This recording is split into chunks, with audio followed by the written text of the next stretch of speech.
Hi everyone, this is Jack Hurley, the Superintendent of Schools, and we are in the month of November. And the first quarter of the school year is just about over.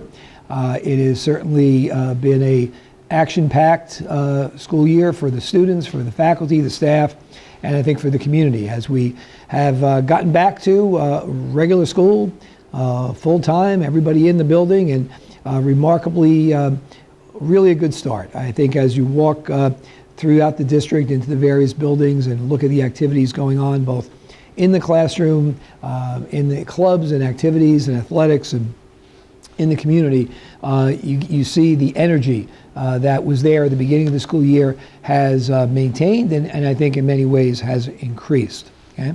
So I hope all is well and that everyone's staying healthy and getting ready for the fall and winter season and the holidays, which will be here before we know it.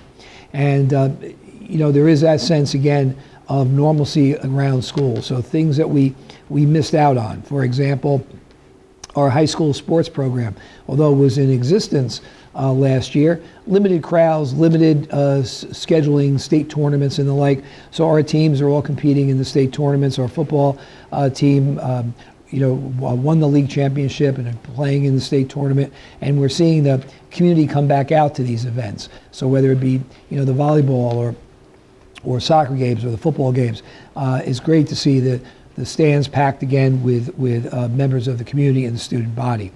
Our high school play is going to be produced, it's called Play On, and it's the weekend of November 17th. And again, we had to limit those activities or do them virtually, so for our students to be able to act and in front of an audience again. And as the holiday season approaches, the various concerts that will take place both in December and then in some of the schools in January and February, coming back after a year's absence. And that's all of what gives a school and a community, I think, life and culture. It goes beyond just the academic work. Our students are once again in our clubs, and our advisors are once again involved in fundraising and food drives and things of that nature for community give back, to help out those in need, to help out different agencies, whether it be cancer awareness or whether it be the food pantry in town. And that happens at all the grade levels, K through 12. So it's exciting to see us back to where we were. And again, we are still aware of the precautions that we have to take. We're still aware of the guidance that we have to follow, and we ask all of your cooperation in that. But you can see again that the energy, the enthusiasm, the community involvement is getting back to where it was and what made this place such a special district. I want to thank and congratulate Dr. Alati, Dr. Racine, and Mrs. Ahmed. They ran for the Board of Education in the elections that took place in November. They ran unopposed, re-elected, and they will come back to us as board members for another 3-year term.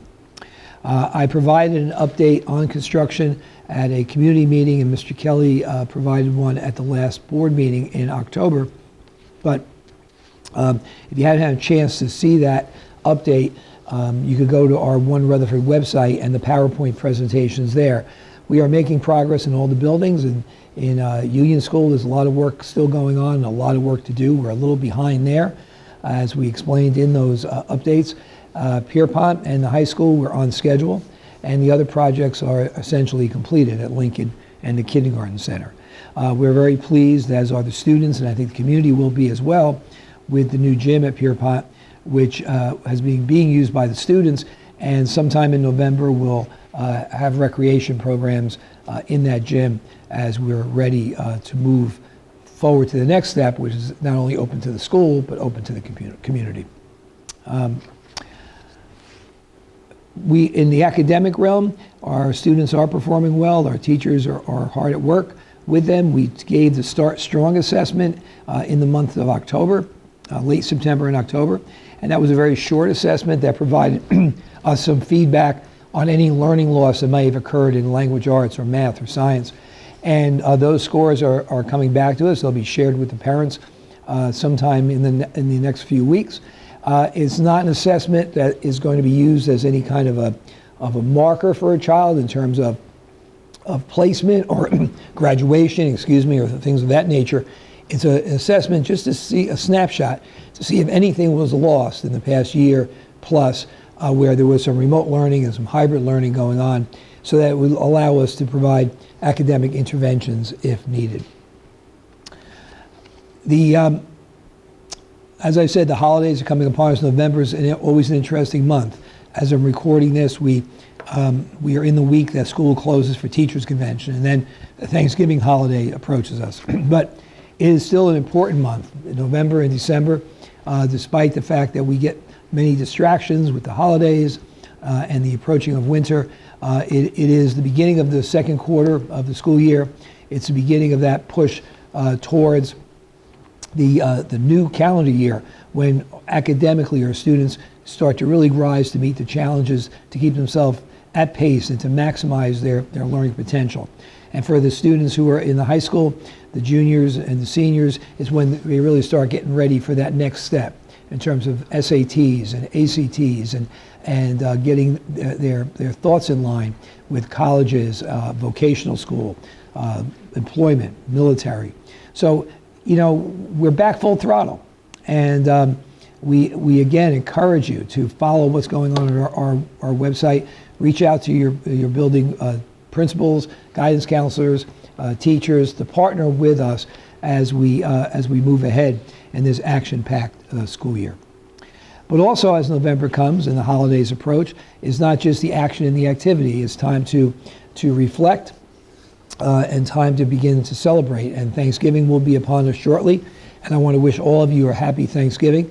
And I think that, you know, as we look back on what we've done together in the past couple of years to get through this pandemic, to get through the construction, to build a new future for the district, but to maintain the promise of the now for our students, we have a lot to be grateful for. So I wish you and your families a happy Thanksgiving. I look forward to December and the holiday season, but I more and more look forward to seeing our students and our faculty and our staff thriving as our school year continues on a very successful path. Have a great month. See you next month. This is Jack Hurley, the Superintendent of Schools.